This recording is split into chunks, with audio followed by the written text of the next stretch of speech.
Housing News 360. The headlines. Federal government approves 452 billion naira for 14 roads. Dangiwa lauds Mr. President for FEC approval of 31 billion naira access road to Karsana Renewed Hope City. Fear as monarch begins demolition in Lagos communities. From the foreign scene, Trump signs order withdrawing United States from UN bodies. The federal government has approved 452 billion naira for the construction and rehabilitation of 14 major roads across the country as part of the Renewed Hope administration's comprehensive infrastructure initiative. The Minister of Works, Dave Umahi, made the announcement following the 23rd Federal Executive Council meeting at the Aso Rock Villa in Abuja. Umahi explained that this project spans several states and the funding will be used to expedite their completion and improve nationwide connectivity. Umahi also noted that 30 billion naira would be allocated to the Lagos-Ibadan Road project to finalize the Lagos-bound stretch, emphasizing that this project reflects the government's commitment to improving the nation's infrastructure and connectivity. He, however, promised that all outstanding road projects would be closely monitored to ensure timely completion. The Minister of Housing and Urban Development, Ahmed Dangiwa, has extended his deepest appreciation to President Bola Tinubu for his bold vision for housing development and consistent support towards achieving the goals of the Renewed Hope agenda for housing and urban development.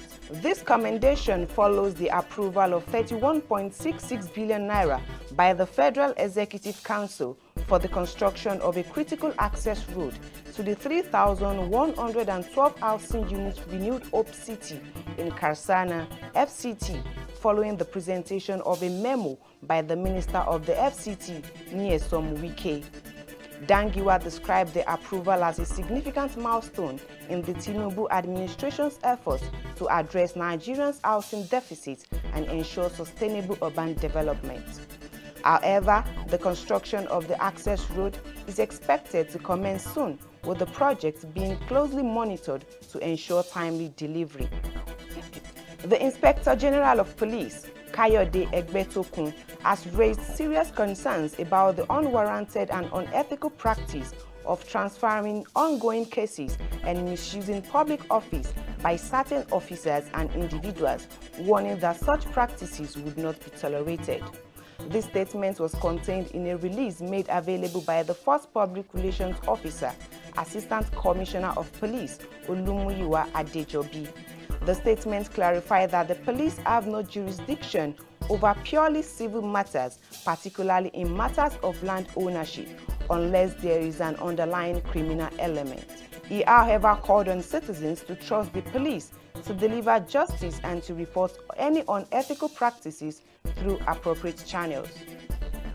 Fear and panic are swept through the Bello, Kusumi Lane and Onokoya communities in Ketu, Lagos State on Monday and Tuesday as bulldozers and caterpillars rumbled into the areas, reducing homes to rubble allegedly without warning.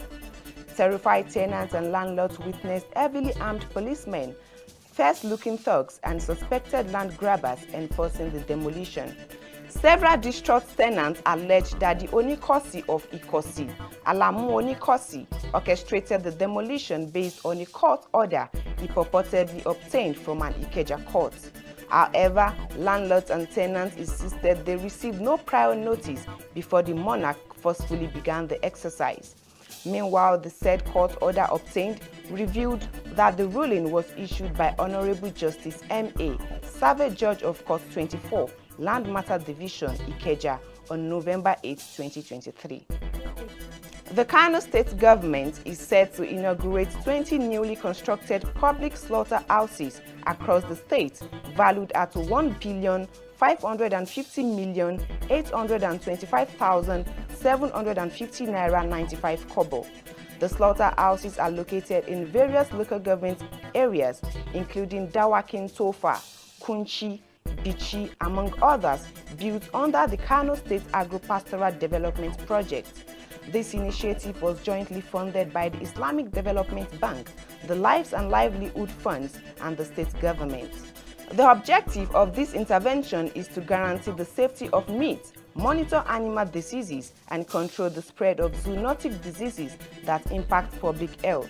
Expressing gratitude to the government and funding partners, Sarkin Fawar Kano and Alhaji Isiyaku Muri described the project as a significant step forward in modern meat processing.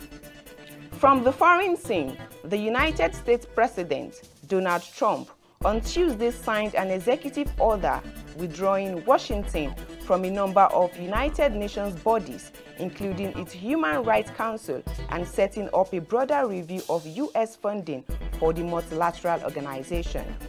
The executive order said it withdrew Washington from the Council, and the main United Nations Relief Agency for Palestinians would review involvement in the United Nations Educational, Scientific and Cultural Organization. The moves were made in protest against what White House Staff Secretary Bill Sharp described as anti-American bias at the UN agencies.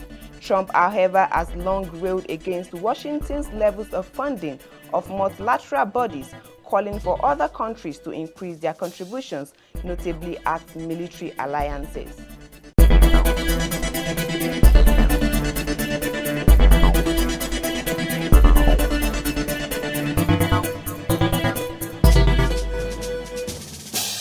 Visit Housing TV Africa on YouTube and click on the subscribe button. Subscribe to Housing TV Africa to stay updated on latest happenings in Nigeria's housing sector. Follow our social media pages, like and share our posts on Facebook, Housing TV Africa, on Twitter, Housing TV Africa, Instagram, Housing TV Africa. Join the conversation and keep up with latest housing updates. Housing TV Africa, your first in housing development broadcasting.